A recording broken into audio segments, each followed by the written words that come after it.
পৰম গুৰুজনাৰ আজ্ঞাবাহী আমি সমস্ত জনা এক দেৱ এক সেউ একত বিনে নাইকেও এক ইশতত্বৰ সেৱক সমস্ত জনাৰ মংগলৰ অৰ্থে পুনঃচবাৰ গুৰুৰ চৰণত সেৱাভাগী অৰ্পণা কৰা হৈছে। ও শংকৰে হে গুৰু মোৰ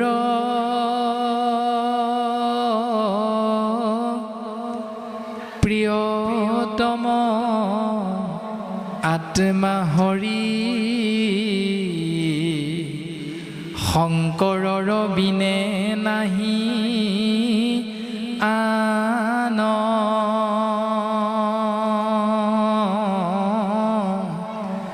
ইহকাল পৰকালে শংকৰে হে গুৰু মোৰ শংকৰক স্মৰি যাওক প্ৰাণৰাম শংকৰক স্মৰি যাওক প্ৰাণ।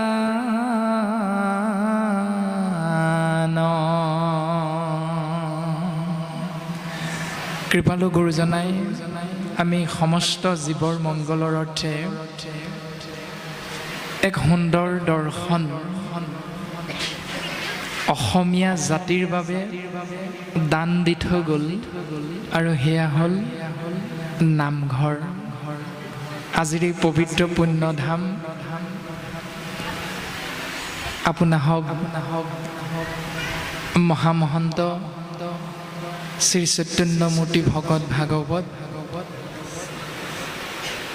এই পবিত্ৰ পুণ্যধামত আসনাধিষ্ঠ হৈছে আৰু গুৰুজনাই খুব সুন্দৰভাৱে দৰ্শন কৰাইছে।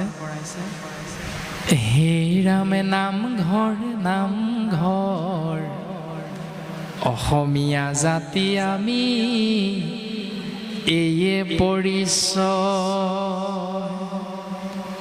ও নামঘৰ নামঘৰ ভকতিৰ আলয় জীৱৰে আশ্ৰয় নানা জাতি গয়া জ্ঞাতি ঘতে সমন্বয় ও ঘতে সমন্বয় নামঘৰৰ বিনে আমাৰ অস্তিত্ব নৰয় ও নামঘৰৰ বিনে আমাৰ অস্তিত্ব নৰয়। এয়াই আমাৰ পবিত্ৰ নামঘৰ, অসমীয়া জাতিৰ গৌৰৱৰ প্ৰাণ কেন্দ্ৰস্বৰূপ। আৰু এই নামঘৰতে জাতি ধৰ্ম বৰ্ণ ভাষা নিৰ্বিশেষে শিক্ষিত অশিক্ষিত ধনী দুখীয়া উচ্চ নীচ আবাল বৃদ্ধ বনিতা সমস্ত জনা একত্ৰাপিত হৈ গোবিন্দ মহাপ্ৰভু কৃষ্ণ গোসাঁইৰ নিৰ্গুণ নাম শ্ৰৱণ কীৰ্তন মহাভক্তি আশ্ৰয় কৰি জীৱই এই সংসাৰৰ পৰা তৰি যাবৰ পথ দৰ্শন পাব পাৰে। এয়াই হ'ল কৃপালু গুৰুজনাৰ অপূৰ্ব অৱদান, জীৱ তৰণৰ উপায়। আৰু তাকেই গুৰুজন বস্তুৱে দ্বিতীয় স্কন্ধত খুব সুন্দৰভাৱে দৰ্শন কৰাইছে। এৰা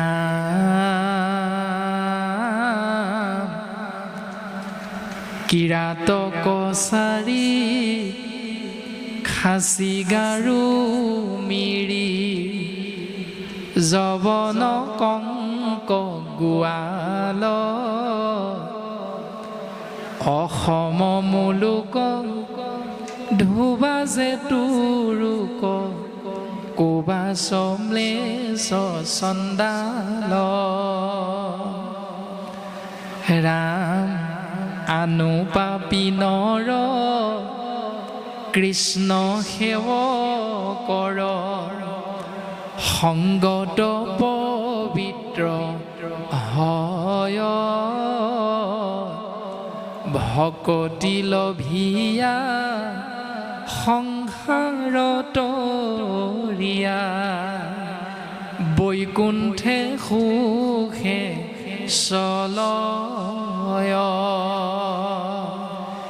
হে ৰাম ৰাম হেন অদ্ভুত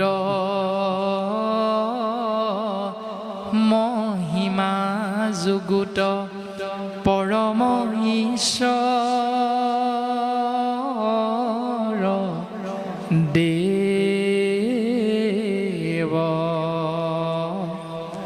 কপটক এৰি যাৰ পাৱে পৰি ব্ৰহ্মাহৰে কৰে হে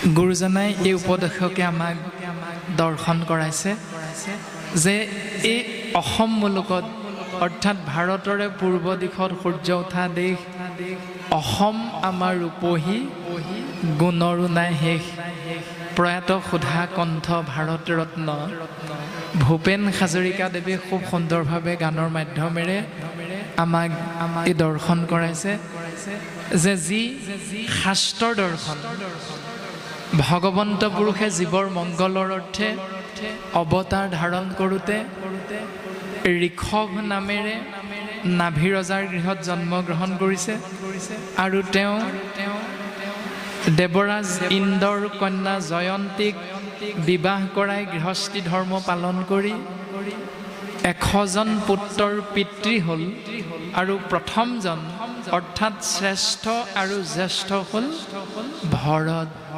যাৰ নামেৰে আমি বসবাস কৰা দেশখনৰ নাম হ'ল ভাৰতবৰ্ষ আৰু শাস্ত্ৰসন্মত সেই ভাৰতবৰ্ষ দেশৰে পূব প্ৰান্তত অৱস্থিত অসম আৰু ৰূপহী গুণৰ শেষ নাই ইয়াতেই এজন সদগুৰুৰ আবিৰ্ভাৱ হৈছে নাম শ্ৰীমন্ত শংকৰদেৱ আৰু সেইজনা সদগুৰুৰে আমি একোজন প্ৰপন্ন শিষ্য আৰু আমাৰ গুৰুজনাৰ আদৰ্শেৰে অনুপ্ৰাণিত ধৰ্ম দৰ্শন হ'ল এক দেৱ এক সেউ একত বিনে নাই কেও এজনে ঈশ্বৰ সেইজনাকে সেৱা কৰা সেইজনাক সেৱা কৰি জীৱন ধন্য কৰা যদিও কৃপালু গুৰুজন বস্তুৱে আমাক দৰ্শন কৰাইছে সুন্দৰভাৱে ও গোবিন্দ গোবিন্দ গোবিন্দ গোবিন্দ গোবিন্দ ৰাম মুৰাৰী অনন্ত কোটি ব্ৰহ্মাণ্ডৰ হৰি অধিকাৰী গোবিন্দ গোবিন্দ গোবিন্দ গোবিন্দ গোবিন্দ ৰাম মুৰাৰী ব্ৰহ্মাণ্ড অনন্ত কোটি আৰু সেই অনন্ত কোটি ব্ৰহ্মাণ্ডত পঞ্চতত্ত্ব তিনি গুণ সহিতে অষ্টতত্ত্বক আশ্ৰয় কৰি জীৱক সৃষ্টি কৰিবৰ বাবে তম গুণ ৰহিত ব্ৰহ্মা অনন্ত কোটিজন আৰু ৰজগুণ ৰহিত শিৱতত্ত্ব অনন্ত কোটিজন শতগুণ বিষ্ণু তত্ত্বও অনন্ত কোটিজন জীৱৰ পালনৰ বাবে কিন্তু সেই অনন্ত কোটি ব্ৰহ্মাণ্ডত অনন্ত কোটি ব্ৰহ্মা অনন্ত কোটি বিষ্ণু অনন্ত কোটি শিৱতত্ত্বক নিৰ্দেশ পালনৰ বাবে গুৰুজন বস্তুৱে দৰ্শন কৰাইছে ঈশ্বৰ কিন্তু এজন নাম হ'ল কৃষ্ণ তত্ত্ব আৰু সেইজনা কৃষ্ণ তত্ত্বৰে কৃপাধন্য হ'বৰ বাবে অসম মুলুকত বসবাস কৰা কিৰাত কছাৰী খাচী গাৰো মিৰি আৰু মিৰি বুলি কোৱাৰ লগে লগে আজি আপোনাসৱৰ অনুষ্ঠানভাগীৰ উদ্যোক্তা মণ্ডলী সমস্তজনা ভাগৱতে এই শব্দৰে বৰ্ণনা কৰিছে হয়তো এই কথাষাৰ কোৱাৰ লগে লগে আমাৰ কাৰোবাৰ হয়তো অন্তৰত অকণমান চুই যাব পাৰে ব্যক্তিগতভাৱে কোনেও যাতে অপৰাধ নধৰে, কিয়নো আমি যিগৰাকী কন্যাক বিবাহ কৰাইছোঁ সেইগৰাকীও হ'ল আপোনাসৱৰে কন্যা, মিচিং কন্যা। গতিকে সেই সূত্ৰে আমিও আপোনাসৱৰে জোঁৱাই। গতিকে আমাৰ মাজত ইগ' আছে, আমাৰ মাজত তাঁত আছে, আমাৰ মাজত ইয়াই আছে। গতিকে সবাৰো শ্ৰীচৰণত আমি পুনশ্চবাৰ ভক্তি সেৱাভাগী নিবেদন কৰা হৈছে। গুৰুজনাই সমস্ত জাতি জনজাতি একত্ৰাপিত কৰি আমাক এই দৰ্শন প্ৰদান কৰিছে যে এনেকৈ অসম মুলুকত বসবাস কৰা জীৱশ্ৰেষ্ঠ মনুষ্যৰ ভিতৰত কৰ্ম অনুসাৰে পাপ পুণ্যৰ গৰাকী হোৱা প্ৰত্যেক জীৱ ভিতৰত আনু পাপী নৰ কৃষ্ণ সেৱকৰ সংগত পবিত্ৰ হয়। এনেকৈ পাপীৰো পাপীজন, নিকৃষ্টৰো নিকৃষ্টতম জীৱয়ো যদি কেনেবাকৈ এজন কৃষ্ণ সেৱকৰ সংগ লাভ কৰে, তেতিয়াহ'লে তেওঁ ঈশ্বৰ পুৰুষৰ কৃপাধন্য হৈ ভকতি লভিয়া সংসাৰ তৰিয়া বৈকুণ্ঠে সুখে চলয়। সুখেৰে আত্যান্তিক সুখৰ গৰাকী হৈ মায়াৰ পৰা পৰিত্ৰাণ পায় পৰম পদৰ গৰাকী হৈ যাব পাৰে। আৰু সেই অদ্ভুত মহিমাযুক্ত পৰম পুৰুষ প্ৰভু ভগৱন্ত ঈশ্বৰ কৃষ্ণদেৱৰ নাম কুৰ্চুত কপট দম্ভ দৈশ্য মদ মাচৰ্য আদি ৰিপুবিলাকক দমন কৰি সেই কলিৰ মলমতী মনুষ্য তোমৰা হবে সেইজন ঈশ্বৰ কৃষ্ণদেৱৰ চৰণ কমলত সেৱা নিবেদন কৰা। যিজনৰ চৰণ কমল প্ৰজাপতি ব্ৰহ্মা মহাদেৱ শিৱই অহৰ্নিশে সেৱা কৰি থাকে। ব্ৰহ্মা হৰে কৰে হেৱ। সেইজনৰ অৰ্থাৎ সেইজন পৰম পুৰুষ প্ৰভু ভগৱন্তৰ দুখানি অভয় চৰণত পুনশ্চবাৰ সমস্ত জীৱৰ মংগলৰ অৰ্থে আমি ভক্তিৰ সেৱাভাগী অৰ্পণা কৰা হৈছে। কৃষ্ণ কৃষ্ণ কৃষ্ণ। আপোনাসৱ সৰ্বজানন্তা প্ৰজাপতি ব্ৰহ্মাদেৱৰ সন্তান স্বয়ম্ভুৱ মনু আৰু তেওঁৰ ধৰ্মপত্নী হ'ল শতৰূপা, আৰু মানস পুত্ৰ অন্য এজন হ'ল কৰ্দম। আৰু মানস পুত্ৰ কৰ্দমক ভগৱন্ত পুৰুষৰ আজ্ঞা শিৰোধাৰ্য কৰি প্ৰজাপতি ব্ৰহ্মাই আজ্ঞা কৰিছে যে সেই মোৰ পুত্ৰ কৰ্দম তুমি এতিয়া সৃষ্টি কাৰ্যত ব্ৰতী হোৱা। আৰু পিতৃৰ আজ্ঞা শিৰোগত কৰি পুত্ৰ কৰ্দমে সৰস্বতী নদীৰ তীৰত 10,000 বছৰ তপস্যা কৰিছে।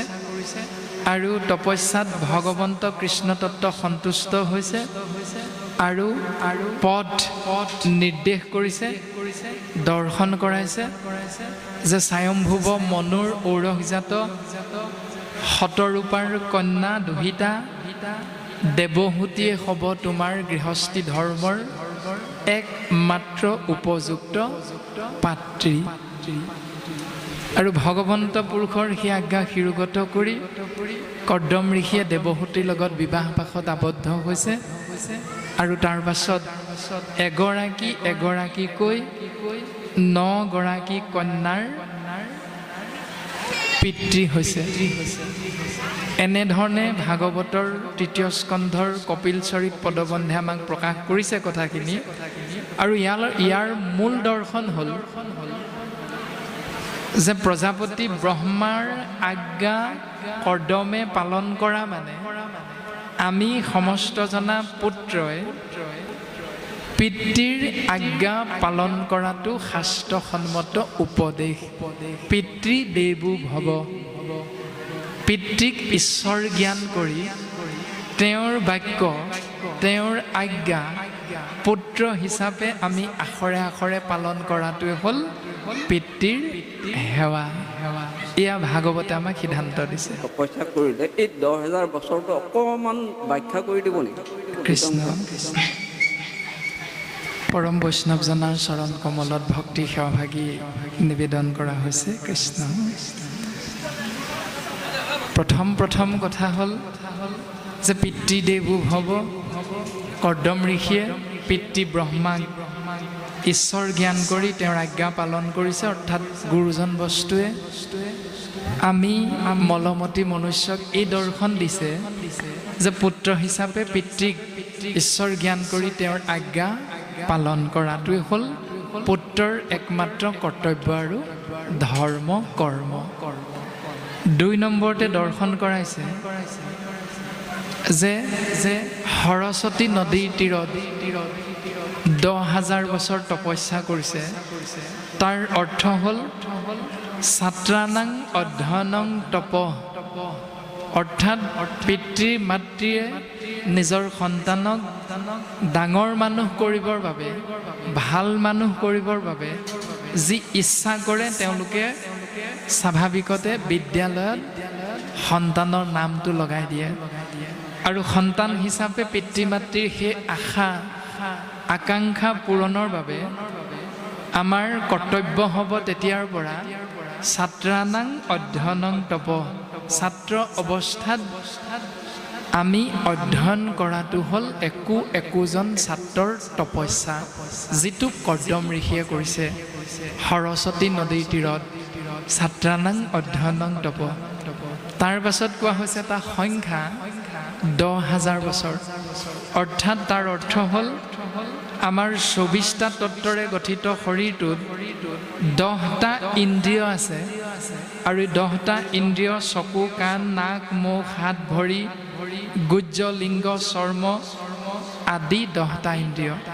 আৰু এই 10টা ইন্দ্ৰিয়ক কেনেকৈ নিয়ন্ত্ৰণ কৰিব লাগে, যি 10টা ৰিপু থাকে 10টা ইন্দ্ৰিয়ৰ লগত যোগ হৈ কাম, ক্ৰোধ, লোভ, মোহ, দম্ভ, দৈশ্য, অহংকাৰ, মদ, মাৎসৰ্য আদি 10টা ইন্দ্ৰিয়ৰ লগত থকা 10টা ৰিপুক কেনেকৈ দমন কৰিব লাগে তাৰ দৰ্শনৰ বাবে সেই সংখ্যা প্ৰকাশ কৰা হৈছে 10,000 বছৰ। আৰু আমিও ছাত্ৰ অৱস্থাৰ পৰাই এই 10টা ইন্দ্ৰিয়ৰ লগত থকা 10টা ৰিপুক কেনেকৈ দমন কৰিব লাগে এইটো একমাত্ৰ সম্ভৱ কেৱল ছাত্ৰানাং অধ্যয়নং তপ, অধ্যয়নৰ জৰিয়তেহে, শিক্ষাগুৰুৰ মাধ্যমেৰেহে এয়া সম্ভৱ। আমি এনেধৰণেহে বাপৰ চৰণত সেৱাভাগী নিবেদন কৰা হৈছে। কৃষ্ণ।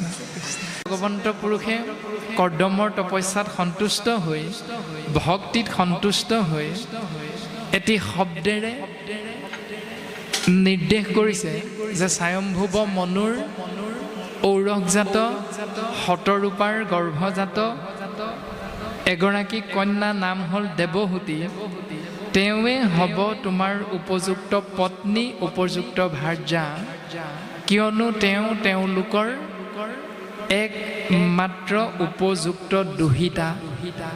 এই 3টা শব্দ ভাগৱতত ব্যৱহৃত হৈছে, গুৰুজনাই ব্যৱহাৰ কৰিছে। দুহিতা শব্দৰ অৰ্থ হ'ল যে 2টা কুলৰ হিত সাধন কৰিব পৰা গুণেৰে বিভূষিত যি, তেওঁক কোৱা হৈছে দুহিতা। এতিয়া আমিও প্ৰত্যেকজনাই হয়তো কন্যাৰ পিতৃ বা মাতৃ হৈছোঁ, কিন্তু আমাৰ সেই কন্যাগৰাকীক শাস্ত্ৰসন্মতে আমি দুহিতাৰ যোগ্য কৰি তুলিছোঁ নে নাই তোলা, এইটোকে আমি জানিবৰ বাবে চেষ্টা কৰিব লাগিব। ভাগৱতে আমাক এই উপদেশখিনি প্ৰদান কৰিব বিচাৰিছে। তাৰ পাছত তেওঁৱে হ'ব তোমাৰ উপযুক্ত পত্নী। পত্নী মানে স্বামীজন পতনৰ দিশেৰে আগবাঢ়ি যোৱা দেখি যিগৰাকী সহধৰ্মিনীয়ে স্বামীজনক পতনৰ দিশৰ পৰা উদ্ধাৰ কৰিব আনিব চেষ্টা কৰিব, সেইগৰাকীক উপযুক্ত শাস্ত্ৰই পত্নী হিচাপে প্ৰশংসা কৰিছে। ভাৰ্যা, যিগৰাকীয়ে স্বামী কুল, স্বামী ঘৰৰ সমস্ত দায়িত্ব বহন কৰিব পৰা ক্ষমতা, গুণ পিতৃগৃহৰ পৰাই লৈ আহিছে, তেওঁক কোৱা হৈছে উপযুক্ত ভাৰ্যা। এতিয়া আমি একোগৰাকী নাৰী হয়, কিন্তু নাৰী হৈ কাৰোবাৰ পত্নী হওঁতে আমি উপযুক্ত পত্নী, উপযুক্ত ভাৰ্যা আমি হ'ব পাৰিছোঁনে নাই পৰা, এইখিনি ভাগৱতে আমাক সুন্দৰভাৱে জ্ঞান প্ৰদান কৰিছে।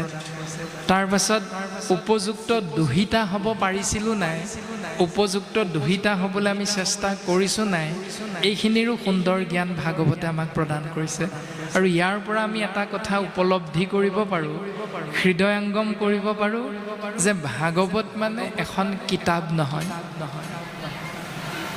এই দৰ্শনটো আমি অনুভৱ কৰিব পাৰোঁ। ভাগৱত ভা মানে ভাবুকং গেৱং, গ মানে জ্ঞানম উদ্ভৱম, উ মানে বৈষ্ণৱী জ্ঞানম, ত মানে তত্ত্ব দৰ্শনম। তাৰ আগত আছে শ্ৰীমদ। শ্ৰী শব্দৰ অৰ্থ আমাক প্ৰত্যেকেই, কোনোবাই কাৰোবাক যদি সোধা যায় বোলে বা পাই আপোনাৰ নামটো কি, তেতিয়া আমি প্ৰত্যেকেই নমস্কাৰ কৰি নিজৰ নামটো কোৱাৰ আগত এটা শব্দ ব্ৰহ্ম ব্যৱহাৰ কৰোঁ, সেয়া হ'ল শ্ৰী। এতিয়া শ্ৰী মানে কি? তিনিটা বৰ্ণৰ সমাহাৰ, তালব্য স যোগ ৰ যোগ দীৰ্ঘই সমান শ্ৰী। তালব্য স মানে হ'ল আমাৰ এই দেহটো, ৰ মানে হ'ল ৰমন কৰি থকা, আৰু দীৰ্ঘই মানে হ'ল ইক্ষতত্ত্ব কৃষ্ণ। পৰম আত্মা কৃষ্ণ তত্ত্বই এই দেহটোত যেতিয়াই ৰমন কৰিবলৈ অৱস্থান কৰে, তেতিয়াৰ পৰা এই দেহটোৱে শ্ৰী নাম পায়। আৰু গুৰুজনাই কৈছে, সেই কলিৰ মলমতি মনুষ্য, তোমালোকে শ্ৰী মদতে নাথাকি, অৰ্থাৎ দেহৰ অহংকাৰত নাথাকি ভাগৱত হ'বলৈ চেষ্টা কৰা। ভা মানে ভাবুকং গেৱং, বাকী তিনিমুঠি জীৱতকৈ শ্ৰেষ্ঠতম জীৱ তোমালোকৰ দুটা বস্তু আছে বেছিকৈ, সেয়া হ'ল জ্ঞান আৰু বিবেক। তোমালোকে জানা কোনটো বস্তু ভাল, কোনটো বস্তু বেয়া, ক'লৈ যাব লাগে, ক'লৈ যাব নালাগে, কি খাদ্য খাব লাগে, কি খাদ্য খাব নালাগে। প্ৰত্যেকটো বস্তু ভাল বেয়া, শুদ্ধ অশুদ্ধ, সত্য অসত্য বিচাৰ কৰিব পৰা এটা বিবেক আছে। সেইকাৰণে তোমালোকে ভাবা, ভা মানে ভাবুকং গেৱং, যদি ভাবা গ মানে জ্ঞানম উদ্ভৱম, তেতিয়া জ্ঞানৰ জন্ম হ'ব। আৰু তাৰ প্ৰমাণ আপোনাৰ হ'ব এই অঞ্চলটোৰ উদীয়মান যুৱক যুৱতীসকলে বহাগ মাহত অসমীয়াৰ সংস্কৃতি বিহুক মান্যতা প্ৰদান কৰি বহাগ মাহত বিহু গালে, আৰু সেই বিহু পৰিৱেশন কৰি যি ধনৰাশি উপাৰ্জন হ'ল, সেই ধনৰাশি খৰচ কৰিবৰ বাবে এটা নিৰ্দিষ্ট পথ আশ্ৰয় কৰিলে। সেইটো হ'ল গুৰুজনাৰ দ্বাৰা ৰচিত, গুৰুজনাৰ দ্বাৰা কলিৰ মলমতি মনুষ্য আমি জীৱক তৰণৰ উপায় হিচাপে দিয়া একমাত্ৰ গোবিন্দ মহাপ্ৰভুৰ নিৰ্গুণ নাম, সাধু সংগ, মহন্তৰ সংগ, আৰু গুৰুজনাৰ অপূৰ্ব সৃষ্টি ভাওনা। ইয়াৰ দ্বাৰা আমি জীৱই মুকুতি লাভৰ চেষ্টা কৰা।